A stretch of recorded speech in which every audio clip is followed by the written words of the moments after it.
Ang lulutuin po natin ngayon ay pork binagoongan.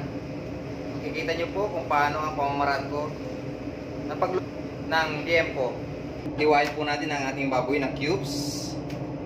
Gaganito lang natin. Pahaba muna, tsaka natin puputulin ng cubes. Ganito lang po ang size ng ating gagawing binagoongan. Tsaka natin ito imamarinate pagkatapos natin hiwain. Ano po yung ating panghuli. Natin ito lalagyan ng marination. Ito po yung ating pang-marinate. Paminta, asin, nor seasoning, at kikuman. Right lang po natin, kahit mga kalating oras, bago natin ito igisa. Po natin ang ating gagawing binagoongan. Lagyan natin ng olive oil. Kung nga pong olive oil, kahit ordinaryong mantika po ang ating gagamitin sa pag-isa ng ating binagoongan. Antayin natin uminit ang mantika bago natin ihulog ang ating bawang. Ito ipapabrownin natin ang ating bawang bago natin ilagay yung ating mga sangkap. Ito po yung ating mga sangkap na gagamitin. Hinulog natin yung bawang, sibuyas, kamatis, at yung nagisa na po ng alamang. At ito po yung baboy. At lalagyan natin ng talong. Mamaya ipapakita ko sa inyo, ipiprito muna. Ito yung ating talong. Ito yung ating sili. Ating bawang. Lagyan natin ng sibuyas. Pabrownin natin maigi ang ating sibuyas bago natin ilagay yung kamatis. Maganda po yung sibuyas, yung nagkakaramalay siya. Saka natin ito hulugan ng kamatis.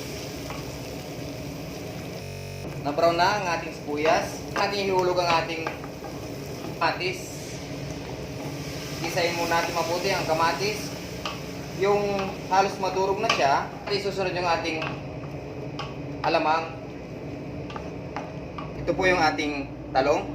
Hiwain natin ng pahaba. Saka natin ito ipiprito. Ihulog natin ito kapag luto na po yung ating binagoongan. Tatappings lang po natin sa ibabaw. At sasamahan natin ng sili na prito pang garnish. Yung ibang sili isasama natin sa luto para may kunting anghang po yung ating binagoongan. Lagyan natin dito, tsaka natin ito ipiprito. Pag nagpiprito po tayo ng talong, maganda po yung deep fry. Mas maganda po yung kanyang pagkaprito, pantay-pantay siya. Yung ibang sili, ihulog natin, pag malapit na natin hanguin. Hindi pwedeng matagal to sa prito kasi puputok to. Kung gusto nyo naman, biyakin nyo para hindi siya pumutok. Brown na po ang ating talong. Tsaka natin ihulog yung ating sili. Ito yung pang garnish lang. Lumamig. Tsaka natin ito itataping sa ibabaw. Luto na ang ating talong.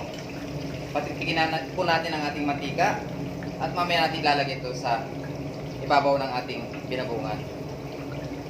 Cubes ang ating ginigisang kamatis, sibuyas, bawang. Nagisa ng mabuti ang ating kamatis, nadudurog na siya. Ihulog na natin yung ating ginisang alamang. Saka natin lalagyan ng laurel. Ihulog na natin. Haluin lang natin sa magmantika. Pag nagmantika na, pwede natin itong hayaan at takpan hanggang sa lumambot. Mamaya natin ihulog yung ating sili kapag malapit na siyang maluto. Tutubigan. Sarili pong niyang mantika ang magluluto sa kanya. Hindi pa siya nagmamantika, halo-haloin natin para hindi siya masunog hanggang sa mag-juicy na siya. Yung mayroon siya ng kunting-kunting tubig hanggang sa lumabas lahat ng tubig niya. Yun ang kanyang papalambot sa ating baboy.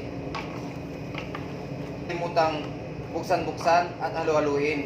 Kapag ito'y nagtubig na, ilagay natin sa mahinang apoy doon na siya magsisimmer.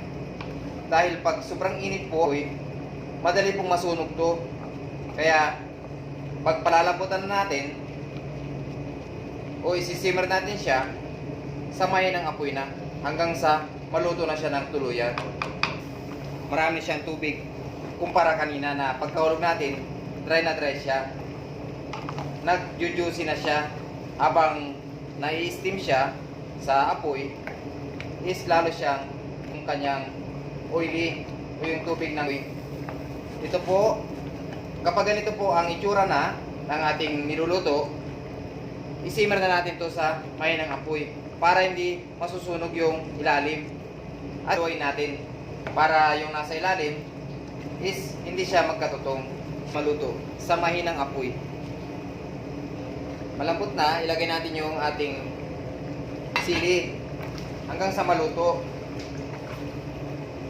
Pero kung gusto nyo pong maanghang, pwede po sa kalagitnaan ng ating baboy habang pinapalambot, ay ilagay na natin ang ating sili. Kinukontrol ko po siya sa apoy, hindi siya masunog. At hindi kailangan natin lagyan ng tubig. Pero kung sakaling hindi nyo makontrol ng apoy, at sa pag-isa nyo ay nagkatutong siya, pwede nyo lagyan ng kaunting tubig hanggang sa lumabas po yung juicy ng baboy. Dahil minsan, hindi natin namamalayan yung lakas ng apoy, yun po yung mabibigla siya.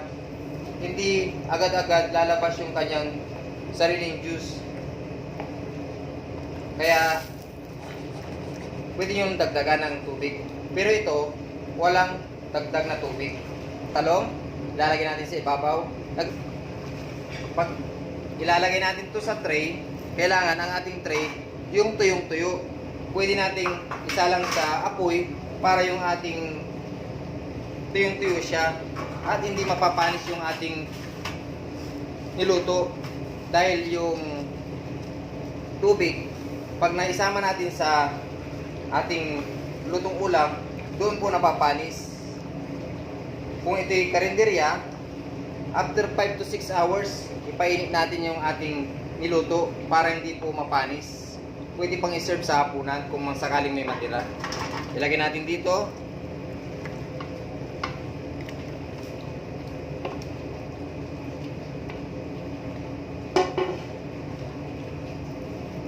Piniritong talong.